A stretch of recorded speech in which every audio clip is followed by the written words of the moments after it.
amantuu qabutu Waaqayyo nu haa buusu. Sagalee isaadhaan dura keenya waan qooduu qabu Waaqayyo nuuf haa qoodu. Sagalee isaadhaan waan karaa nutti dhufee jiru Waaqayyo nuuf haa banu. Sagalee isaadhaan waan nutti dukkanaa'ee jiru Waaqayyo nuuf haa ibsu. Sagalee isaadhaan jireenya keenyatti baatee kan nurraa kaasu. Sagalee isaadhaan wanta nurkatti dhufee jirutti lubbuu nuuf haa godhu. Hin danda'amu hin danda'u. Galanni bilillee baalaan nagaa taa'e. Warra sagalee isaatti amananiif sagalee masaadhaan dunkaanarraa tarsaasa. Warra sagalee isaatti amananiif sagalee masaadhaan karaa itti agarsiisa. Warra sagalee isaatti amananiif sagalee masaadhaan humna jallootaarraa harcaasa. Galanni bilillee bara baraan. Mee harka keessa mirgaa Waaqayyootti ol kaasaa. Yaa Waaqayyo jedhaani. Sagalee keettan amana. Jechi kee galaana ira. Jechi kee du'aatti lubbuu deebisa. Jechi kee dhukkubsataa fayyisa. Arra sagaleen kee naaf haa ta'u jedhaani. Arra sagaleen kee naaf haa ta'u jedhaani. Lafa dhibee koo naaf haa qabu jedhaani. Lafa rakkina koo naaf haa qaqqabu jedhaani. Ilaaya Waaqayyoo sagalee keedhaani. Du'aan dhaabbateera. Jireenya koo keessatti abdiin harkatti du'ee jiru. Dhukkubaan kan hin qabamee jiru. Yaaddoon kan hin qabamee jiru. Karooran harkatti du'ee jiru. Isa seexaniin harkatti ajjeese. Isa afurramaan harkatti ajjeese. Afurri keenni qulqulluu naaf dammas godhaa maalu. Inni jiraataa naaf haa godhu jedhaani.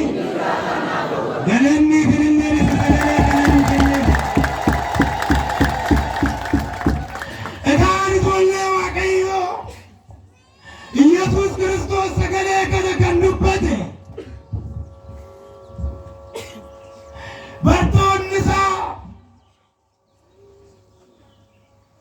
si duukaa bu'uudhaaf, si wajjin adeemuudhaaf, si wajjin jiraachuudhaaf maal gochuutu nurra jira jennaan namni na duukaa jiraachuu barbaadu dursa of haganu jedhe. Dursa maal godhu? Maa jettani? Maa jechuudha of haganu jechuudha? Maa inni of ganuu kun? Namni ana wajjin jiraachuu barbaadu ofii isaaniis waa'ee ofii isaaniis yeroo kamiin waa'ee keenya dubbanna waa'ee isa qalaanii warra oleettan goona. Yeroo kamiin waa'ee keenya haasofna waa'ee isa qalaanii warra guyyaa jimaataa beela haadhee botaa gaddaa guddaadhaan hirtiin keenya haati isaan irboon Maariyaam boos waa'ee ishee mimmaan kee yeroo kam dubbanna. Kan na duukaa bu'u of haganu ofii isaaniis erga kana dubbateen booda fannoo isaanaaf jedhee baate. Fannoo isa yoo jedhee baate. Waaqayyoof jedhanii fannoo baachuun hin danda'aman. Fannoo akkamitti fannoonitu Waaqayyoof jennee baannu? Fannoon dimaa inni. Fannoon makaraadha. Fannoon imimmaan qaba. Fannoon kufanii ka'uu qaba. Fannoon beela'uu qaba. Fannoon reebamuu qaba. Fannoon tuffatamuu qaba.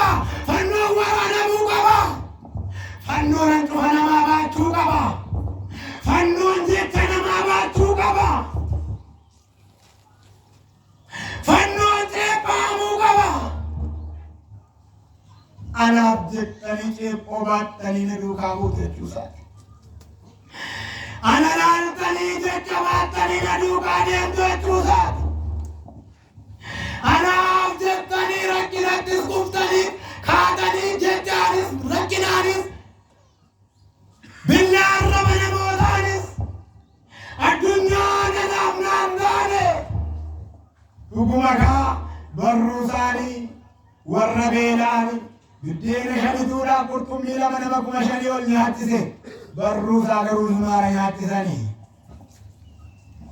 Dhuguma kaa miilla isaadhaani warra namni bira darbee warra firri bira darbee warra hiriyaan bira darbee warra galaas reetee barbaacha dhaqee.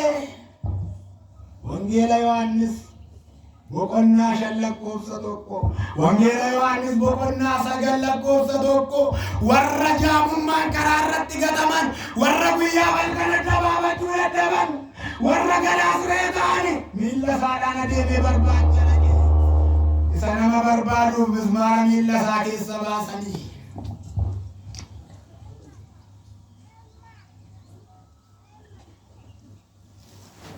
Sammuu warra dhaban afuurri hamaa warra sammuu dhawwate fira gidduu ba'anii riyaa gidduu ba'anii haadhoo biraa ba'anii haadha biraa ba'anii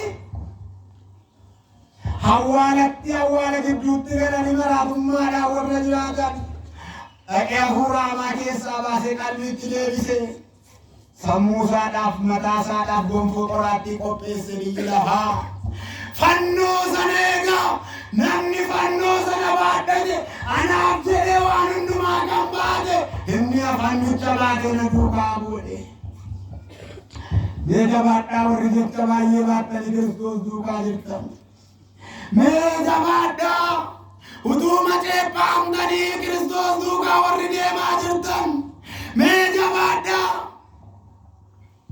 utuma billaani arraba namaa namni keessan soofu warri Kiristoos duukaa jirtan jabaadhaa. Mee jabaadhaa bahaa dhukkuma ulfaataa baattanii guyyaa qaba waaqayyottanii warri deemaa jirtan. Mee jabaadhaa ganama abdii kutattanii guyyaa moositanii galgala abdii kutachaa ganama moofitti deebi'aa rakkina hunda baattanii warri deemaa jirtan. Ofitti gungumaa warri deemtan jabaadhaa makaraadhaa fannicha baattanii duukaa jirtu Kiristoos duukaa galanniif kabajin illee bara baraan makaraa. Fannicha baatee na duukaa buu kan inni jedhe rakkina isaa baadhatee dhiphina isaa baadhatee dhukkuba isaa baadhatee yaaddoo isaa baadhatee heelaa isaa baadhatee ana duukaa buu.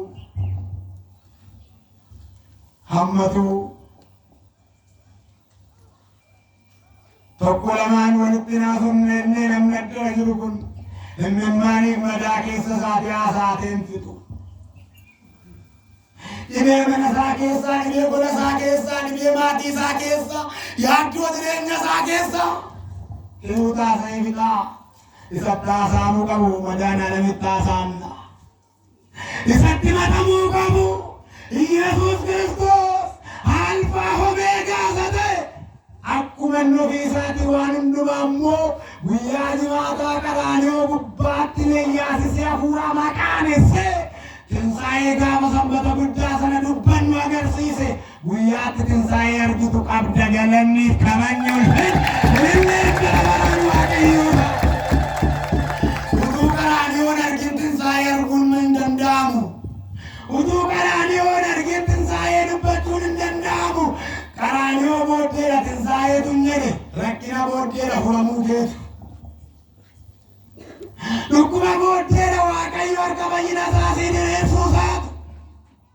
Jibbamuu booddeedha waaqayyo si jaallachuu isaatu. Tuffatamuu booddeedha waaqayyo si kabachiisuu isaatu.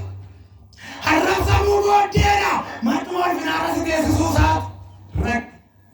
Qaraaniyoo kun argin tinsaa'ee arguun rakkisaa kan danda'amu.